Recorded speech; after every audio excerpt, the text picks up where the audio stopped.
You were welcomed here, and I would like to welcome you again at the Global Entrepreneurship Forum in Moscow in the second day, as was declared yesterday during the opening ceremony. Today, we will try to formulate the entrepreneurship agenda from bottom to top.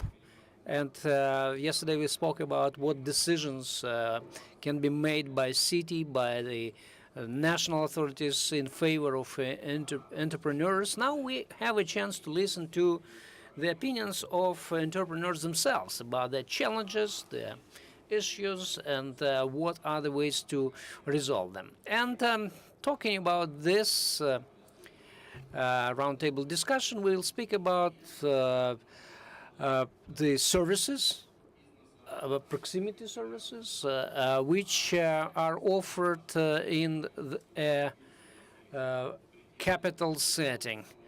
And this roundtable discussion is a special event. And I believe this specialness of it is that we have actual entrepreneurs gathered, those who took this burden of promoting these developments themselves, and I am kind of mediator between the state and the entrepreneurship community, and I believe I will be in charge of the entire Moscow authorities, which can kind of damage my image. But today I'll introduce our keynote speakers, Alexey, Stepanov, and they will in short, speak about themselves.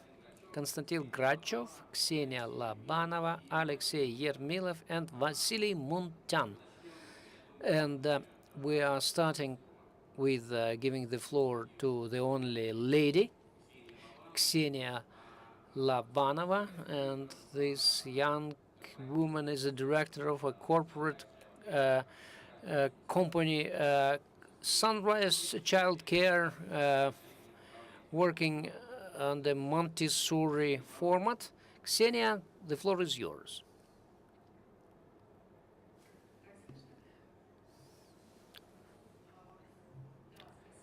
Thank you very much for the invitation. This is a very topical issue, and I am actually torn away from the major event in my life, opening another daycare center, and where I had to talk to this fire safety officers and other inspectors. And a couple of years ago, we started talk about the private-owned daycare centers, and previously it was actually done by the those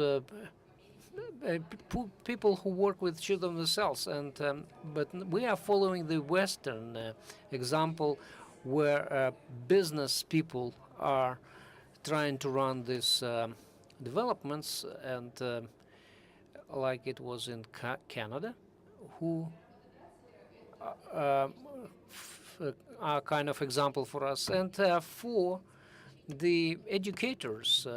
It is we provide a very good service, and because quite often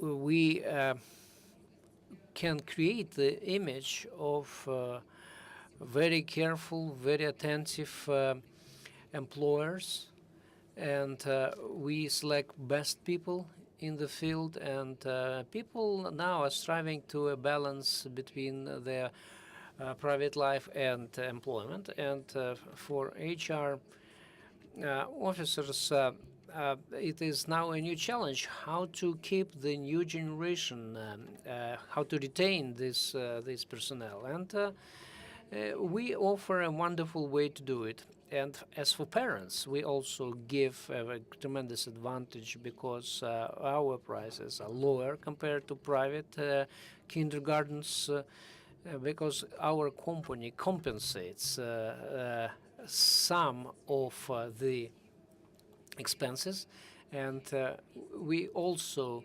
allow them to stay more in touch with their children when they're on the way to our company and on the way back, and we actually ensure lifelong loyalty for those customers. As for our particular experience, we have been working with Business Center Krylatsky, Holmy, and Johnson & Johnson, and we set up a summer daycare center, and this is arranged inside the business center, and next year we are going to do it next to the center. And because the office spaces are not designed to accommodate children, therefore we had to find another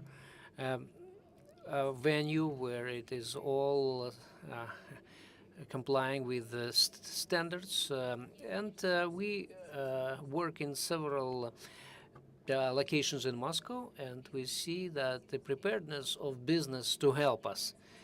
And I'm leaving my contacts, and I gave you my short description of the business. Okay.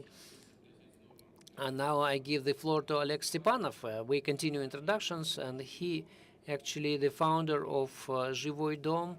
It's a lively house company, and we would like to hear his story. And is it also about children care, child care?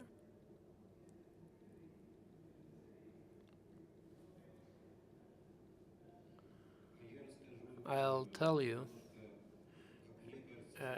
about different type of business, although in essence it might be looking similar to what I was told right now.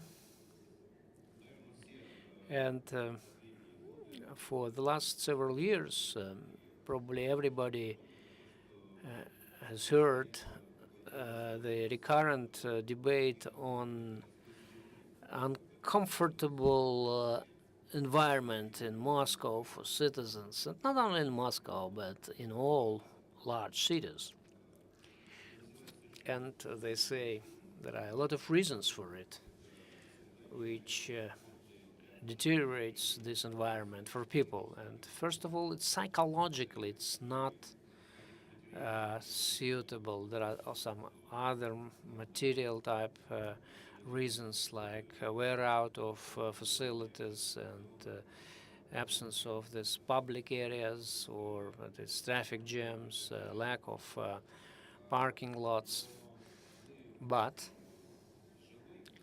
together with my wife, we paid attention to the following. In many international cities, I mean in Paris or some other, say, French cities, the brand of them, a tourist attraction, is such quarters of old Paris, which have a lot of private businesses, shops, and very some shops and cafes, and this first floor and the second floors of these cities are absolutely versatile, very heterogenic, and it is very loud, and still people, even when we watch films, we see it even in exaggerated way, but still it is quite comfortable for people, and it is kind of lively environment for people. And if you notice in Moscow, and I have been working for quite a long time as a director of retail chains, there are a lot of chain outlets, restaurants, and even they are not chains, but they can be some in businesses which require significant investments. But all in all, it creates not a comfortable setting, but some kind of isolated urban space where the absence of vegetation and the presence of traffic jams continues to exert pressure, psychological pressure. And in Moscow, and not only in Moscow, we still believe we can have a space for private businesses in residential buildings where people live, and at the same time they maintain a certain small business which actually provides employment for themselves, maybe a couple of hired hands, but still they can offer some services which are just the extension of their personal talents, and still it will make the situation very much versatile.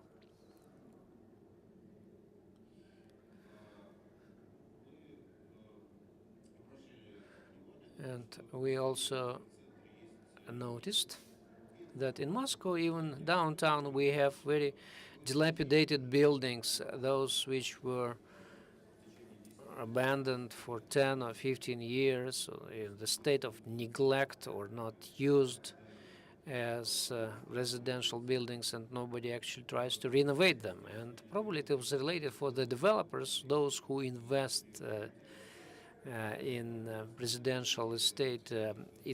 These facilities are not attractive, not interesting, and we supplied a request to Moscow authorities by email that we can remodel with the help of neighbors these buildings to offer a chance for people to maintain their own business. And there was no response to it, so we decided to start ourselves. And what we managed was that we took the ownership of one of the cities, which was in this dilapidated state,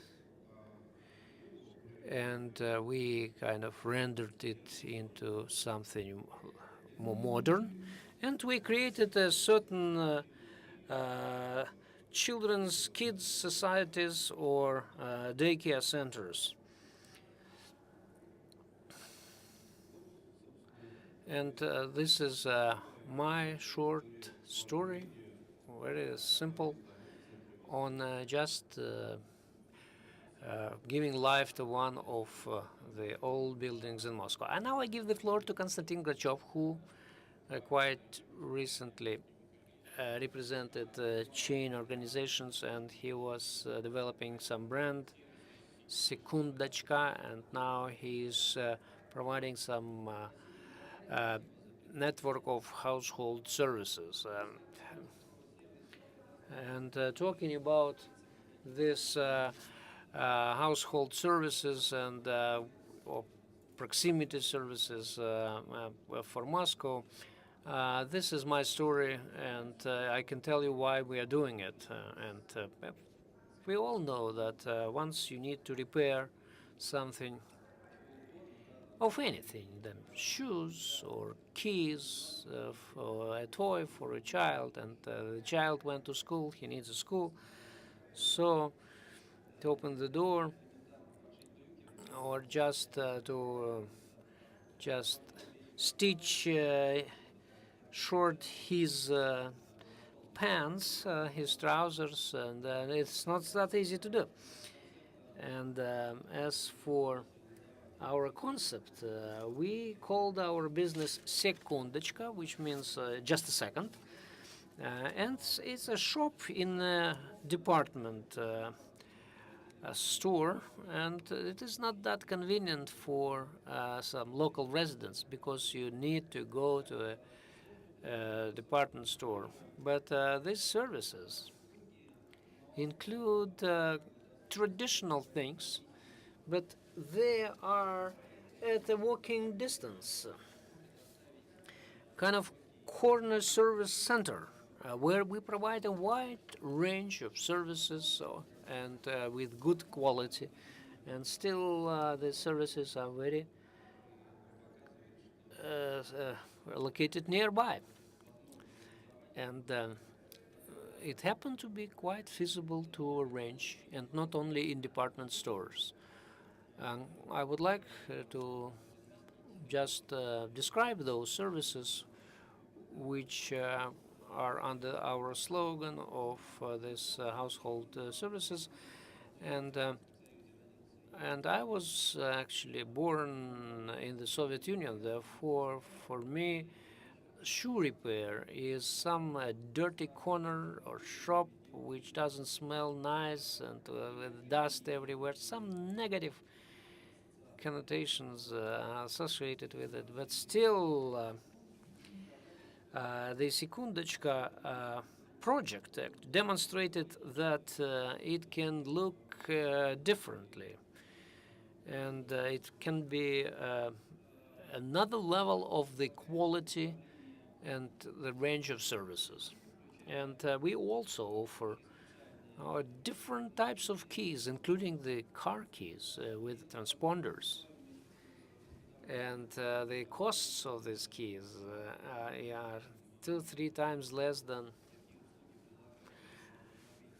or at some car dealer centers. And some people can say that it is not necessarily straight way to success, but we are competing with leading producers, and we have our own tooling to make those keys, and we have specialist equipment for it, and we can also repair watches, replace batteries in the quartz watches. And you can go to an official dealer or look some proximity or a service at a walking distance. Talking about traditional shoe corner shops, apart from this repairing shoes, they don't do anything. Sometimes they sell some auxiliaries like laces, and this is an actual thing which men probably understand better, because you sometimes have to look for solutions. If this service exists next to your house and somewhere nearby where you walk, it is good, but it is not always the case. If you need to sharpen, say, your knives or scissors, some people will say you can do it yourself, but just believe me that professional honing skills require certain equipment, and the outcome will be quite different from what you can do yourself. And the scissors is a special topic, and Alexey probably understands well, because in his professional activity he knows that sometimes scissors need to be sharpened from time to time. And additional services also exist there, like taking photographs for documents, and engraving some titles or some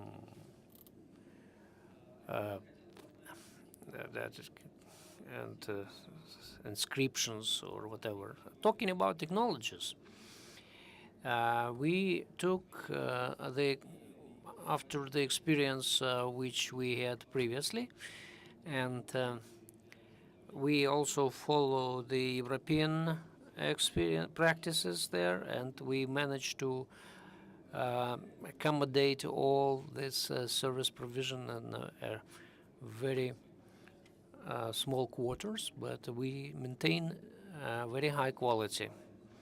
How did we meet with Nikolay? Was the meeting at the Central House of Entrepreneurs, and I came there not just the head of a startup, but I introduced myself like a startup owner which can be useful for other startup owners. And this is a key turn business, and which has a tremendous demand in Moscow.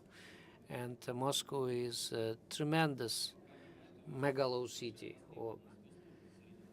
and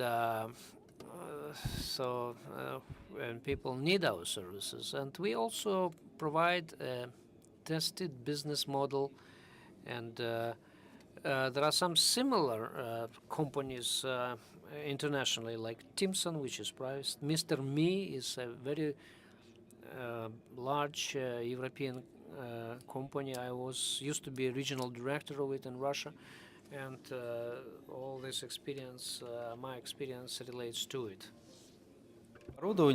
So we have significantly improved the technology of operating equipment, but we adhered to the same principle. So we also had an efficient management system. It was a kind of a combination of best European practices that proved to be quite efficient in the Russian conditions. As far as the area of operations and further areas of development are concerned, I think if Moscow government is developing this services within the walking distance concept, they should have a clear-cut program and action plan. And under this action plan, there should be a high-quality system developed. And that system has to be built from scratch, because 90% of those service shops in Russia and in Moscow are those service shops which have the same form as they used to have during the Soviet times. So possibly we could have introduced modern service quality standards. And again, mentioning those old service shops, we should keep in mind the fact that equipment which is being used in those service shops is totally not in line with existing environmental and safety standards. Because life has changed a lot for 30 years, and standards since then have been significantly amended. So the standards to which European producers of equipment adhere nowadays are completely different from those which were there before. As far as scalability of business is concerned,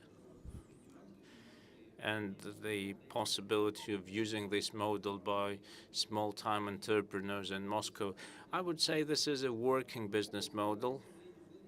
And unfortunately, we are forced to train people from scratch to this. We have to train them their profession before. But we'll touch upon these problems later. But anyway, thank you. Thank you for the presentation. It was good. I would like to give word to Alexey Ermilov, the co-owner and co-founder of the largest network of beauty parlors for men.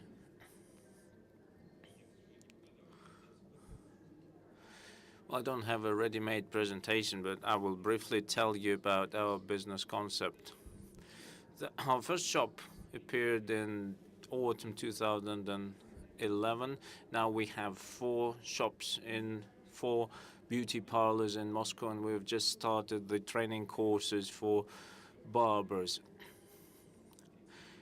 And we have around 30 barbers which operate in Russia on a franchising basis. Well, that turns our brand into the largest network of beauty parlors for men. This Chop Chop beauty parlors appeared from a desire to solve a problem. Well, 2 problems, in fact. First problem had subjective nature. It related to me. I had a studio, and the business was running smoothly and didn't require my daily presence there. but also I didn't have a clear idea as to whether I should develop it any further. But the second problem was that a man, there was almost no place for a man to have a haircut. And I wasn't happy about those barbershops, those barbershops which I used, because they didn't provide the service which I wanted, and they didn't give me the right haircut. This is where Chop Chop appeared from. So on one hand, we managed to create a brand that adheres people, and on the other hand, that appeared to be quite a scalable business model. Well, that's it. Well, thank you. And we have another colleague here, Vasily Muntyan, who founded his own tailor shop where you can order a blouse. Thank you very much.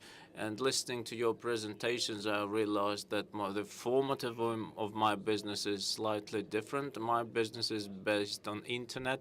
I myself come from the town of Izhevsk, and Izhevsk is famous for Kalashnikov machine gun.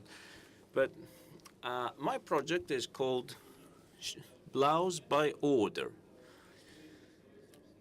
So a customer has an opportunity to design his own blouse or short, and he can order it in our tailor shop, and we provide free delivery service.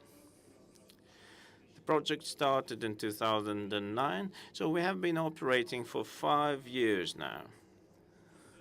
And we started from a scratch. We actually started from a need to be able to order a short. I personally couldn't find myself a short. I was working in the bank, and the first first blouse I ordered, it came from Sweden. And I liked the idea of ordering something on the internet, and we decided to set up something similar in our country. This is what the front page of our internet shop looks like. So for looking at that page, the customer understands that we are an internet-based tailor shop. We make women's wear just as well as men's wear. This market is not very competitive, to be honest. So in Russia, there is no producers of shorts 2 sizes. We are the only one, in fact, at least in our area. So the market was empty, and we decided to have a go. This is what the blouse design page looks like, and you can use different elements. It is based on a Lego construction principle, so you can choose the type of fabric and different pieces and style of shorts, combine them together in the way you like.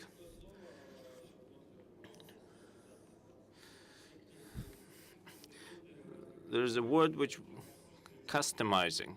And I think customizing is the future of the service business, because customers want to have things which are customized to their needs. And a big number of companies, including big ones, are moving towards that concept now. So the customer is the creator of the product. We just manufacture what he created. So we base our vision on that. So we have the full operations cycle. We have our own website, our own designer, our own IT service, and we produce these blouses. All these blouses are made by our company. That's just a picture of a snapshot of the process, in other words, and some facts and figures. Within 5 years, we managed to start business relationships with a number of partners all over Russia, and they are accepting orders in our name. And that's it. Well, now we know more about each of the participants of our round table, and I would like to discuss the following subject. So the first step of a service entrepreneur. You all are service entrepreneurs. So 2 or even 3 people have an experience of working in networks and chains. 2 entrepreneurs develop their business on franchising basis, and one of you is involved in franchising, or you run a project separate from Montessori. Yes, it is separate. And if we take a look at facts and figures for the country, or for Moscow, because Moscow is the biggest service market in the country, then we will see that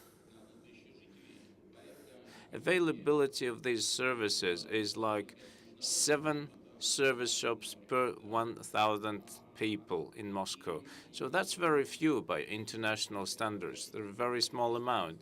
And if we take a look at statistical information for 2013, then we would see that 104 shops opened up in 2013. However, 390 got closed down. So they probably were opened in the wrong location in the first place, or didn't work to the right business plan. But as we got prepared to this roundtable discussions, we questioned a lot of entrepreneurs and a lot of business organizations. We asked them a question: which problems did you face? And the major problem was lack of business space in good locations, high rent, incorrect pricing policy, incorrect city construction policy, and certain aspects of regulating real estate in the city. Another category of problem was related to finance and availability of finance. And the third one was lack of skilled labor. Those were 3 groups of factors which were voiced by the entrepreneurs. So I would like to ask this question to you. In your cases, could you please name me or give me 3 major problems that you faced in the course of entering this market? And you probably have previous business experience, because I would like to know whether it was your first startup, or you already made several mistakes and had an ability to learn from them, or you had an experience of working for a big company before and then you started your own business. So who would like to start? I think Xenia. Yes, ladies first, right. Before I worked in kindergartens called baby clubs, so I saw how one can build a franchising baby center. So a baby center is not actually a kindergarten. There are different requirements presented to the building, to the facility, and to personnel. Also had a 4-year experience of working in ISEEK. That's an international youth organization. That experience also gave me a big number of international contacts that helped me to start my own business. And now I'm studying in the United States to become the Montessori expert, and also to get the Bachelor of Business degree. As far as facility availability is concerned, in our case, those centers should be located in the vicinity of the business centers, and in A or B class business center, the rent is exorbitant, so we can't pay it. Or if we do pay it, then our services become far too expensive. The second problem is state regulations, specifically related to requirements to kindergartens. In 2013, the requirements, sanitary requirements, were changed, so now we can have a kindergarten in those locations where there is a playing ground available. The third problem that we faced was finance availability. And I think a possible solution would be to get support from city authorities. company is ready to pay the monthly charge, monthly cost of running the kindergarten, but to set it up, that takes certain finance, and the companies are reluctant to pay that. It takes up to 5 million rubles to set up a kindergarten for one group of kids. Well, you already have this experience. How big a facility you need to set up a proper kindergarten? We now are setting up a kindergarten for 2 groups, and we have 400 square meters, but you don't actually need 400. You might 300 will suffice. 1 month ago, Deputy Mayor on social issues has supported the idea of developing corporate kindergartens. And he also vowed for simplifying paperwork required to open the kindergarten. But these things have remained on the stage of declaration, so nothing has yet been done about that. I understand there is a certain problem in the regulatory area, as there are no clear-cut standards which could regulate this kind of business. And it was also noted that city authorities will compensate the cost of setting up a kindergartens to those companies which decide to have them open for their people. So the setup cost will be compensated. Do you have any news about these things? Why am I asking this question? I'm asking this question because I don't want this conversation to be a talk for the sake of a talk. The status of this Congress is quite high, and we wouldn't like to waste time. I think that on the basis of this roundtable discussion, we will form a resolution which will be then forwarded to the city authorities, and it will be then escalated to the federal level, and it will be supported and backed up by international entrepreneurial community. And whilst getting prepared to this roundtable, I had several discussions with various officials who are responsible for certain services in this area, like I talked to people from property department, educational department, kindergarten department, and they promised to send their representatives here, but unfortunately they didn't make it. So I will be representing the city authorities on their behalf. So Alexey, have you faced any problems? I think that the only problem, which can be called a problem for a service entrepreneur or small-time entrepreneur, this is peculiarities of Moscow Moscow real estate market. Everything else can be dealt with. And all other problems, they just refer to the lack of entrepreneurial skills, but real estate is a problem. It is the main hurdle to business, and real estate business is the most, I would say, conservative business in Moscow. The landlords still charge the rent they used to charge. They keep putting this rent up, and I had an opportunity to talk to my friends who are running barbershops or restaurants, and the landlords do not seem to be bothered about the fact that the market is becoming more and more squeezed. They do not give in to the market conditions, and the rent is very, very expensive, and the availability of space is scarce. As far as skilled labor is concerned, do you have an opportunity to provide professional trainings to your people? Do it yourself? We try to employ people who have enough level of skill, who have proper level of skills, and also we now have an opportunity to provide professional trainings. Oleg, I would also like to ask you about which problems did you face in the course of setting up your companies?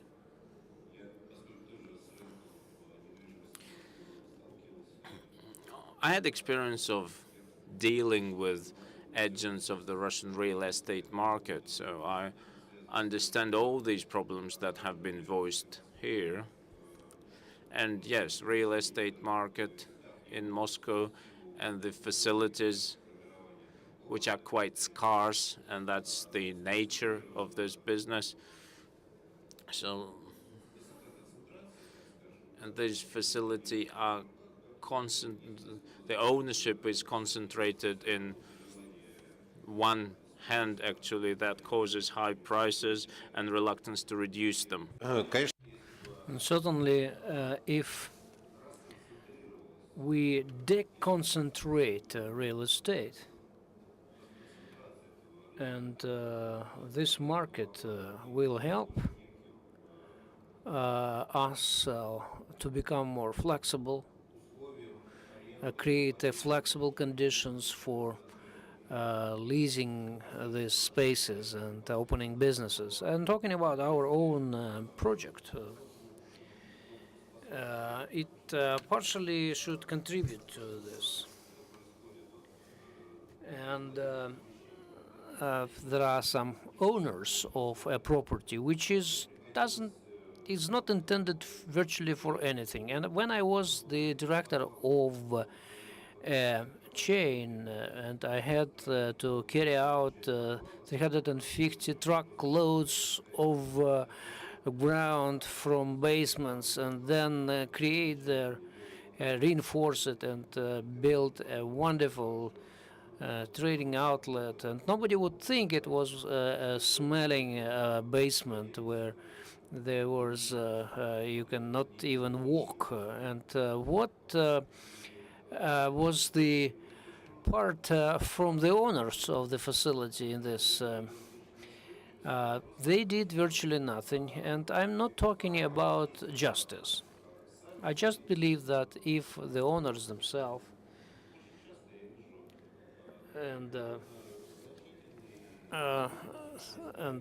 sometimes I see in Moscow some buildings in a very poor state, and nobody is doing nothing about it. And once we set up an example of remodeling an old city, a lot of people told me that they would like to participate in a similar project, and they would like to invest into restoring some outdated real estate facilities and where they can live and conduct business.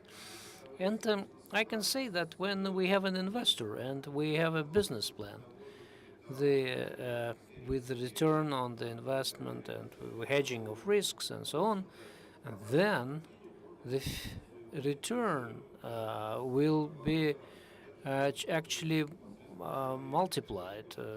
But once a person wants to live in a house, and we have a lot of examples of it among our friends, create some hostel or a museum or a shop or a metal shop or some, say, produce certain things in the small cities, manufacturing facilities. So they don't talk about tremendous return on investment, but a person invested it in the building. The building belongs to him or her, and his children will inherit it. Therefore, he is actually hedging his own life, and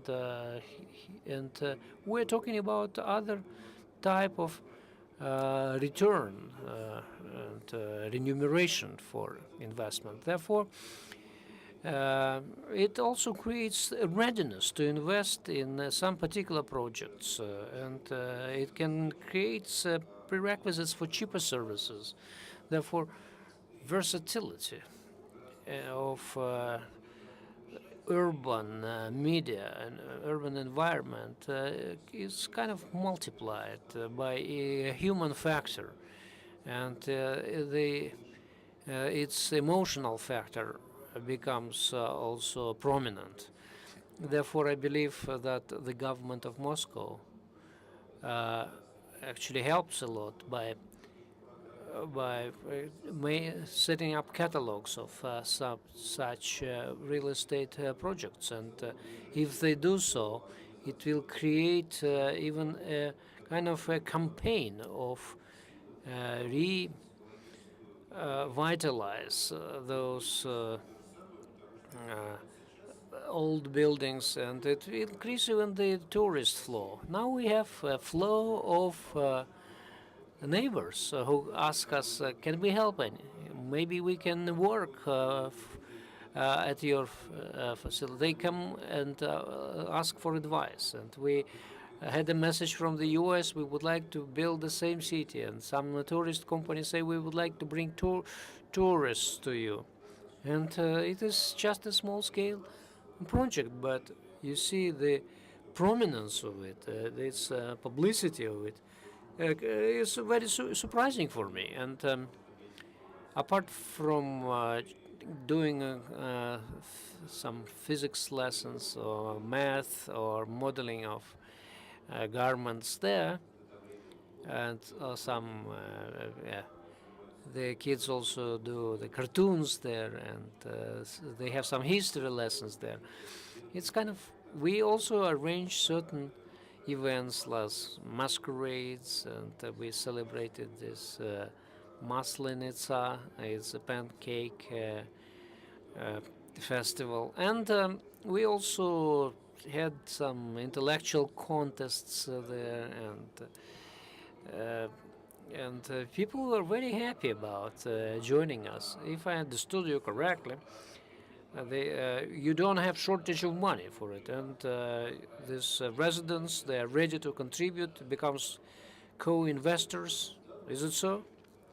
Well, in this particular case, we haven't departed from the main challenge. We haven't received any contribution from the city, and we do it all on commercial basis. And just because we had this chance, because we were doing something else for the city, and we decided that so far we are not being active, then there will be no response. But we wanted to set an example, and economically speaking, if it were kind of replicated, then I believe that we, my friends and I, can actually sell the apartments, buy some outmodeled or just dilapidated building in Moscow and restore it, and then I believe that it will resolve many financial issues. Konstantin, now it's your turn to talk about your current problems. Oleg spoke about an interesting case.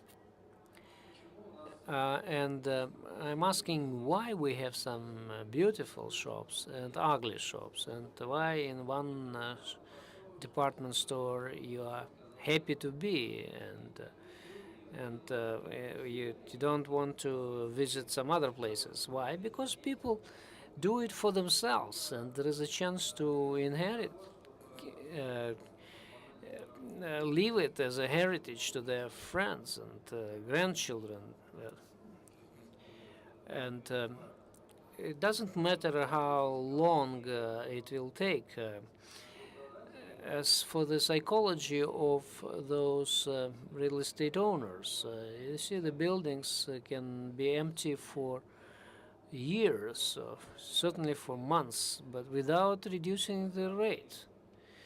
The lease rates remain the same. Also, on the one hand, people understand that the rate is high, but the owners don't want to what they call hurt the market and to reduce price. In other European capitals, there is some other practices like buyout of the first ground floors, as it is in Europe, where what Oleg told us about, and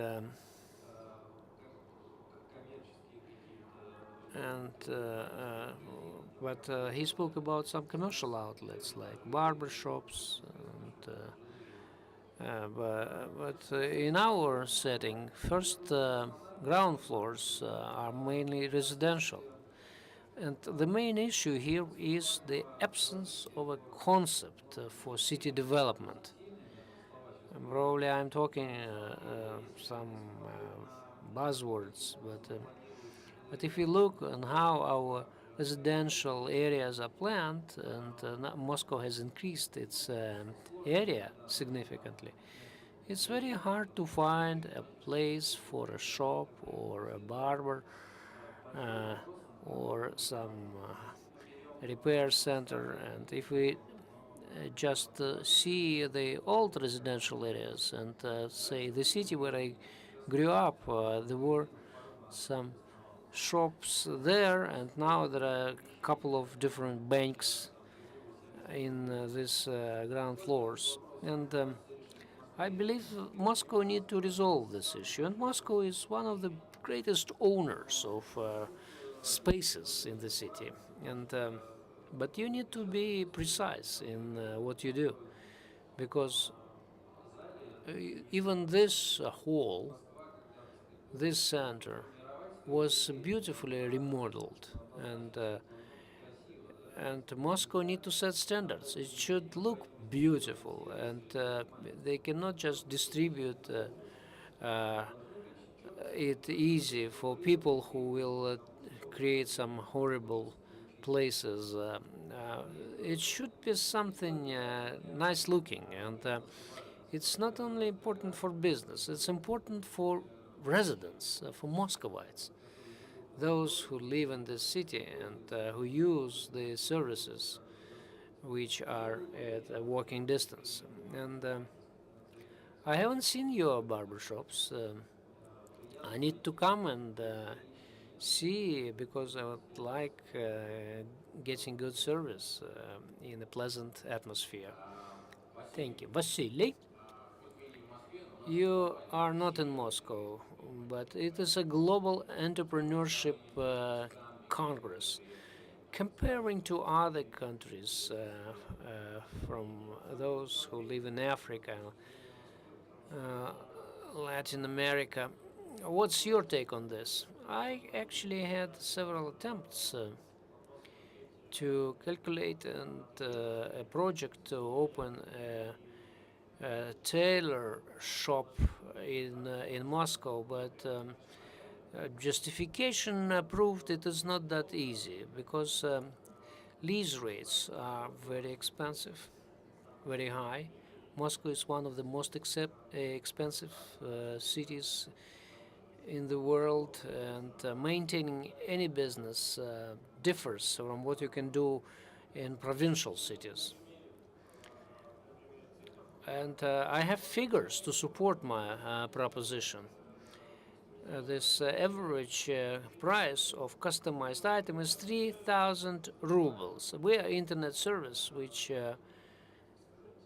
also includes a certain premise that the price will be lower, but it is also customized. And in Moscow, this kind of item starts from 5,000, and it can reach even 20,000. But believe me, the cost of production remains the same. And I don't know whether it is big issues, but still it is a barrier for me and for my business. But I'm asking you uh, to speak in our dialogue, in our discussion. Our roundtable discussion has a title, Opening New Ways to Reach Customers. And I don't say that you are a universal example for it, but still you manage to reach your customer, your clientele, and you use the internet as a media to do so. But how do you actually maintain the business. So somebody asks a short, and you tailor, uh, produce it, sew it, and I know that you have some other services have a door to door. It can be a laundry or key repair, and the service company comes and picks up a thing, and then at a designated time they bring it back. I understand that it's not that realistic to do it in Moscow. Probably it is available at very uh, expensive high-end condominiums, but your experience is very interesting for us, and it also allows us, when we have no chance to lease, to rent expensive offices, and which I believe have a better location. Still, you manage to find your customer. How do you do it? Well, you're right. You see, the conversion of services are different. Offline, you can actually show a thing and convince a potential buyer. But our project is based on a premise that a customer has to wait after being measured and believe that their idea can be implemented. And we certainly need to overcome this challenge, and because the customers may have some premonitions, and as for the development issues, logistics is probably the key, because here in Russia, logistics is still has certain rooms for improvement, and we had to cancel our cooperation with Pochta России, the Russian post, but they're not very reliable. But you see, our competitors across the world can bring an item to you, custom-made item, from Shanghai, and now we can deliver the items only across Moscow. Well, but still, this idea is exciting, and once logistic is in place, I believe that the many entrepreneurs can not wait for the post of Russia, and once it will be reborn, but find some alternative ways to deliver items to customers, and there might be some ways to do it. I wonder if we can also involve our audience, and maybe we'll have a free microphone for those who would like to add to spicy up our debates. Do we have a microphone? Can you introduce yourself? I am Andrei. I am self-employed, and I would say that Moscow needs a counterbalance for large mega shops, department stores, and I live in Brateevo area, and there, along the street of Borisovsky Ponds, there are 5 large retailer outlets: Peterочка, the Seventh Continent, Lenta. And in Moscow, we see that the trade, the expansion of trade, is to build another large department store, and instead of they close markets, and then they open supermarkets or department stores, the malls, and I believe that it is wrong. We need not just another department store, but in Moscow there are many things like that, and like Sekundachka. We need to. I actually produced the natural makeup, cosmetics, and many of my customers, they cannot survive uh, the trading areas like Mega, because there the lease rates are forbiddingly high, and natural cosmetics it's not a cheap thing itself. But when we add up the leasing rates, then it becomes extremely exorbitant in price. Therefore, we believe that Oleg was right to say that we need to have some outlets just in residential areas, which could be small. Well, there are some models of managing, and if you have an idea and you have then a project, and this project can contribute to some achievement. We can try to build up something that people would want to do, and it will be more interesting, I believe. And that will be exactly up to the point. That will be what the people want. I just mentioned the program started by Moscow government, and that program fosters these small business ideas and small business parks. We do not have enough of these business parks. Yes, but this business should not be set up in a dilapidated portal of a house. It has to be somewhere, there has to be a community of these businesses. Like, for example, they set up a small store or network store, and there are areas in Moscow in which there are 10 network stores of different brands in the walking distance from each other. And then you would have a small restaurant opened on the second floor of this store. So I think we should create those centers, the small-time business parks, in which there will be place for small businesses. So I think the markets, which are quite popular in Moscow now, those weekend markets, it's a good format for this sort of business. But I think it is getting less and less efficient. I used to take part in these market sales, and I saw there are entrepreneurs who are, let's say, selling cocktails, so they're providing catering services, or a person walks into a mall and he sees a key shop, and he remembers that he needs a spare key, so he can get the service there. So in sleeping districts of Moscow, I think there should be places for such small shops and small businesses, because sometimes it is very difficult just to get to these big malls where you can get the service. So the logistics is quite difficult and complicated. So I think this sector of business should be developed, but it should be developed on a single basis.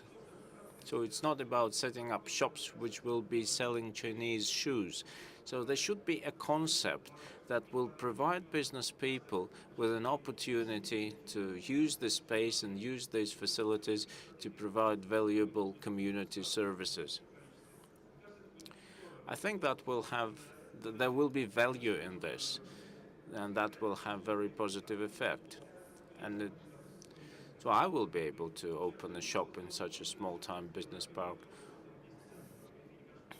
Or let's say you take your kid to this mall or to this small business park, and you leave your kid for a couple of hours on a class where your kid makes figures out of clay, and in the meantime you can get yourself a spare key if you need one, or get some other service. And if each district of the city will have that kind of a business center or business park, that will be good.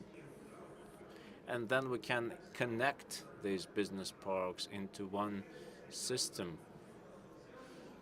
Like do something similar to Kiwi boxes.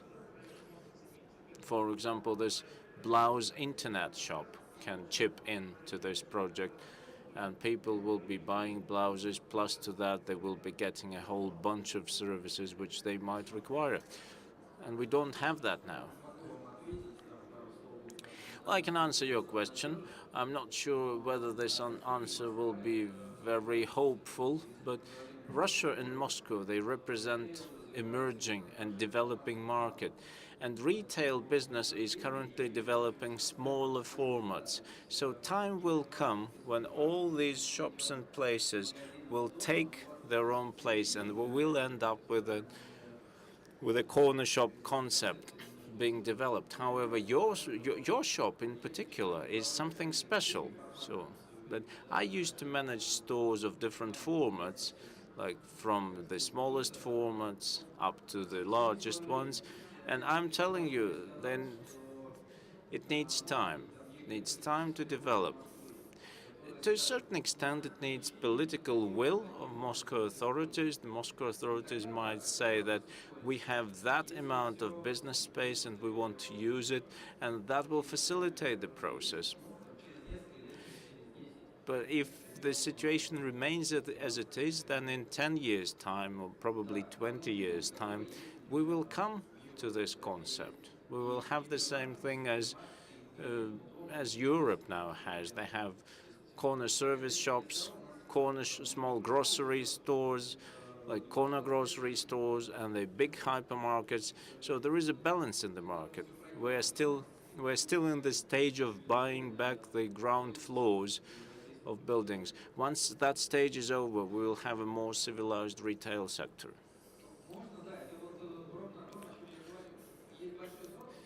So there are big owners of facilities, and these owners dictate conditions. City authorities are looking in that direction now,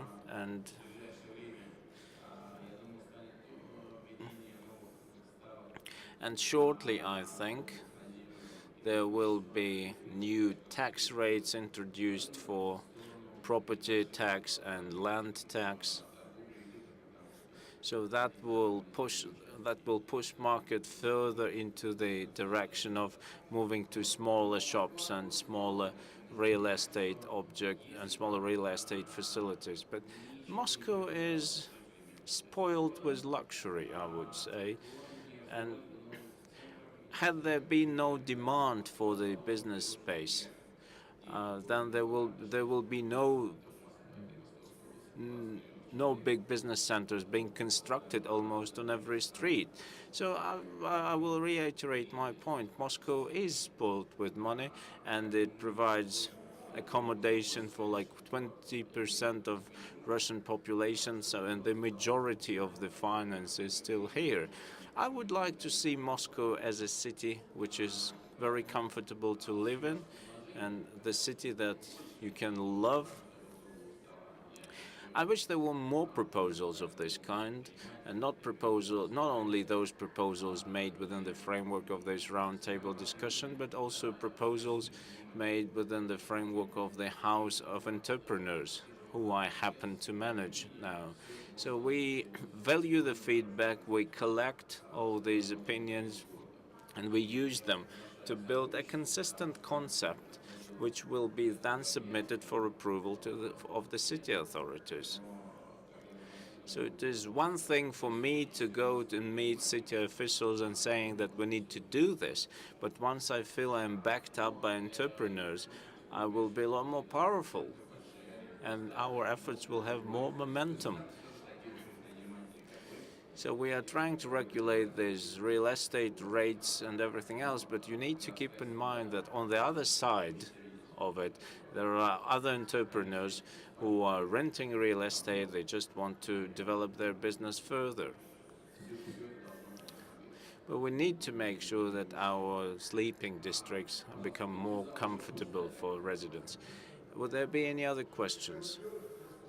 Mikhail Rodionov, the deputy or the council of the president of the Moscow entrepreneurial chain. First, I would like to make a comment about our retail chains. Retail chains are providing food to the great amount of people in Moscow. You, when you drive around Moscow, you see how many cars are coming to the city on a daily basis. So you need to provide clothes and you need to provide food to all these people. So small businesses are unable to cope with this task. And even by European norms, we feel that we do not have enough of business space. And no matter how many Auchans and other malls are constructed, there will not be enough. And please take a look at the queues at the cash desks. You see all these queues when you go into these stores. So there is a demand for products, and when the demand is there, the supply also comes. The quality of services in Moscow leaves much to be desired, and you know it all personally. It is good that network companies are moving into this business. They are opening up small service shops in malls. So this business sector is getting more and more civilized. However, there are cases when these services are rendered by immigrants, I would put it this way. So I would like to find out what the city authorities are planning to do in order to get more Muscovites working in the service sector, or at least those who can speak Russian. That's very important. These are jobs, and people are fighting for these jobs. People want to have these jobs, but unfortunately that niche has been taken up. Well, that's a complicated question. That is a complicated question, but we are moving into that direction now. And migration policy is a very topical issue for us. We all know that. And normally we start to think about it when something tragic or real dramatic event happens. It is quite clear that immigration of a big number of people into Russia means that labor market goes down or the cost of labor goes down. So that sector needs more state regulation. It has to be more regulated, and city authorities have enough power to regulate it themselves, actually. But that issue is, in fact, in the area of responsibility of federal authorities. We can try to regulate it through the legislation system or through using our deputies. But you need to understand that there is no quick solution to this problem. We cannot resolve it within one day. I'll be interesting to find out what do you think about this?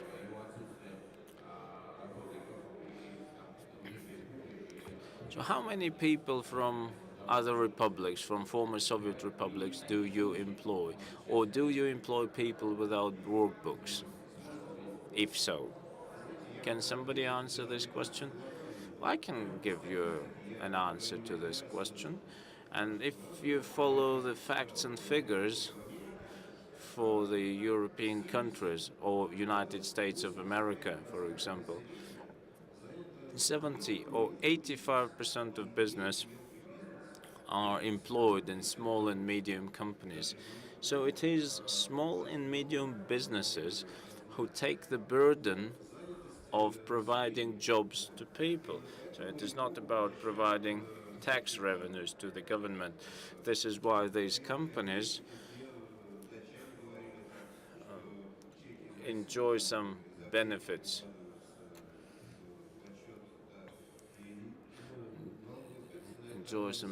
For example, my Dutch friends told me that sometimes the tax authorities see checks from Russian drugstores which are attached to expense reports to justify expenses. But in some cases, you need a big number of people for a short period of time, like you need 400 people tomorrow, and you cannot find 400 Muscovites tomorrow. Well, now we have people who have doctoral theses and who have PhD grades, and they're working in our company. And I don't have a problem with skilled labor force, but it's completely different domain. It's differently structured. When you employ your friends, you get one thing. Grandson of Pasternak, who works as a babysitter, came to me asking for a job. It was just a different business. That's my point.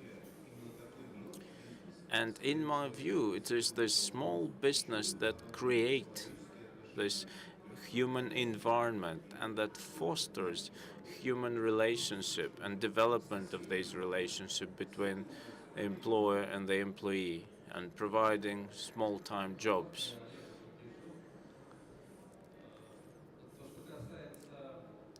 I'd like to say a couple of words in support of Oleg, and as far as employees are concerned, that's kind of a tricky issue. When you talk about the prestige of labor professions, we know that they have been significantly downgraded recently. So those people who live in Moscow, they don't want to work in service shops like shoe repair shops or key making shops, because they see all these shops out there in the street and they see what labor conditions are there. The situation is gradually changing now, but from the psychological perspective and from the perspective of the attitude which Muscovites take to these professions and these occupations, I think that an effort must be made to make sure that young people would want to be employed not in big corporations, but they would want to be employed by small businesses. So these community services should be provided by people living in the same city.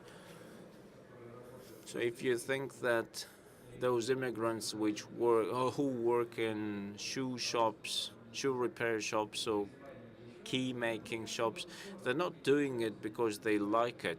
They're doing it because they have to work it for a living, and to do it for a living, and they are taking up the niche which is currently free. And this niche is free because nobody wants to work there. Nobody wants to do this. And as far as big retail companies are concerned, I wasn't trying to be offensive towards these companies. I actually trace my origins to one of these big retail companies. And also we need to remember that retail companies, they provide a big chunk of tax revenues to the city.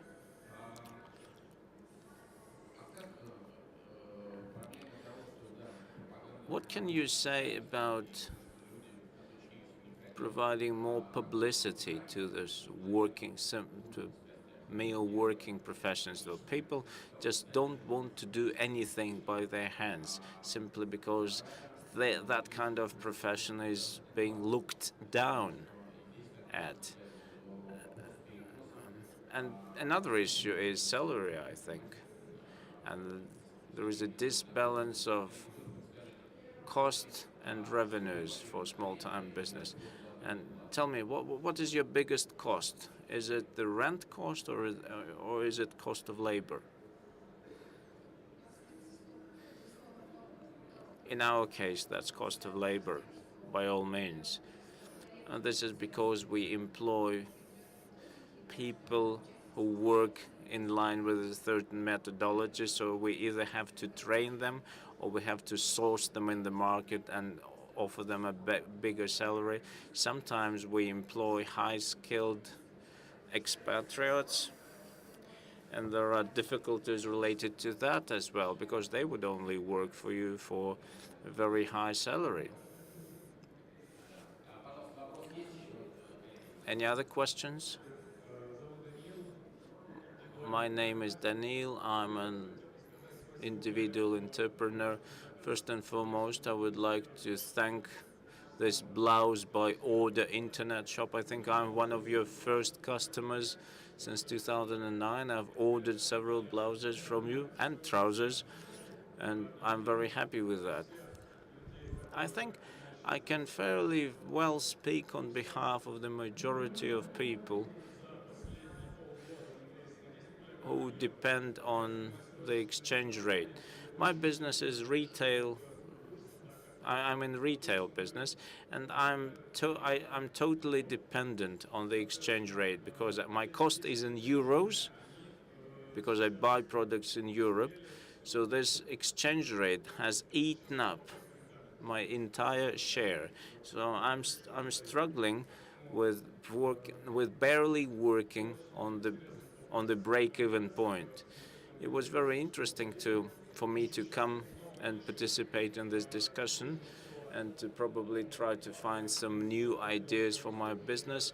And I'm exploring other business opportunities at the moment. I'm looking at service business, or I'm looking at selling something which is produced locally in Russia or in former Soviet republics. Konstantin, can you give me a more detailed answer? How much initial investment do you need? What is the space of your facility? What is the rent rate? Well, I mentioned this Sekundочка project simply because I participated in starting it up. And I'm ready to answer your questions, but we need to come together, and I will answer your questions later. But talking about the household services, you said that you are dependent from supply of foreign-made goods, and you are right. You cannot be independent from it, and all this. Disposable materials are of foreign make, and there is a city in the factory in Kirov which offers certain things, but the quality is substandard there. And I can tell you that foreign equipment we buy normally from the European market, and it also depends from the exchange rate at the point of purchase. And talking about return on investments in this business, it's around 3 years, the payback period, I believe. It depends on the location, but on average it is 3 years. And if we talk about EBITDA, operational proceed, it is at the level of telecom. It's around 40%. It's very sound business. Therefore, I believe that with the help of this Congress, we will have more entrepreneurs who will be eager to do it, and to do it in a nice way, like in the project which you mentioned. Good.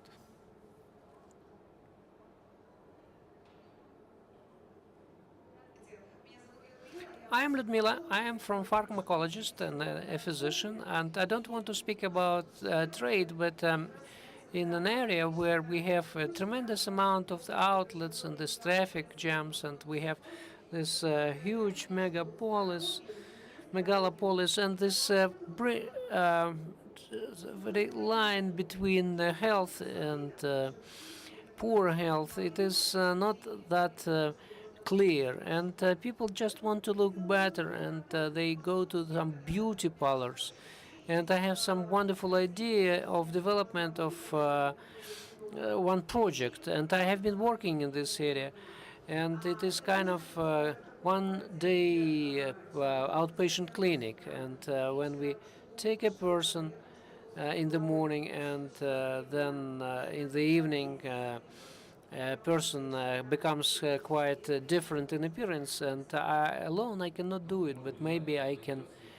Um, Maybe in this room we'll have some businessmen who might be actually attracted by your offer. And as for the healthcare projects, I will tell you that today our city has some benefits for lease of those businesses which are operate in healthcare. It's 3,500 rubles per square meter rate, and but you need to find these locations. They need to be properly remodeled, and you say that you need a small room. Probably the city can find such space for. And right now we have a project, ongoing project in the city, which is called "A Physician Next to You," and it is in our plans.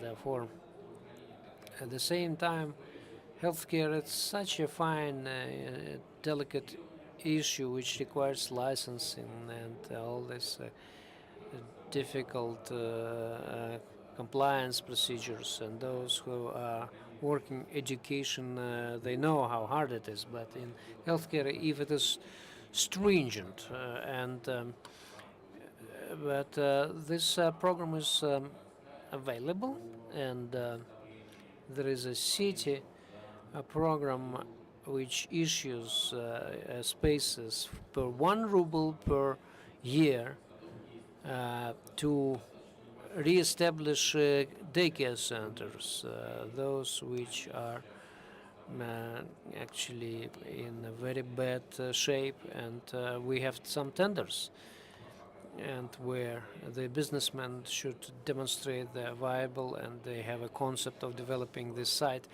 And here the city signs a contract with the businessman on long-term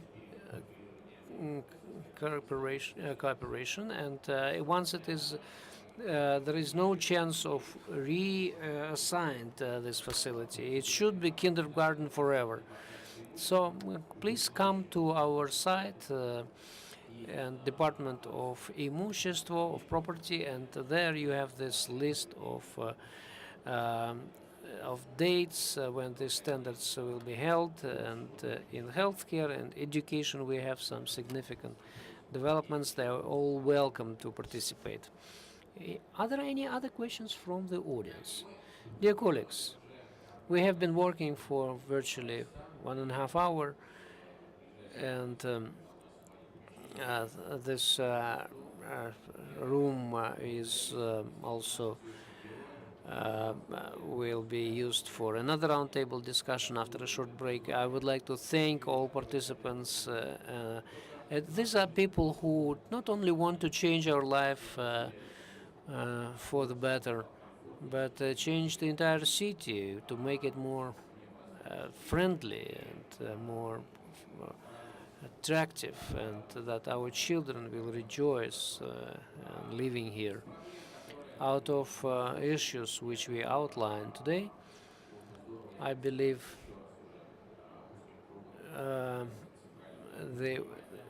they need to be reviewed at the central city of House of Entrepreneurs, and we will formulate some minutes or some suggestions for the city administration. And summing up of them, I can say there is a shortage of spaces and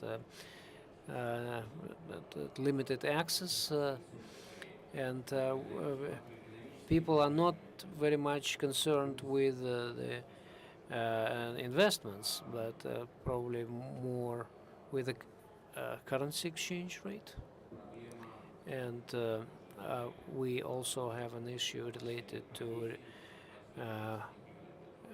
the attitude to those people who are self-employed, who can do something with their own hands or work on a farm.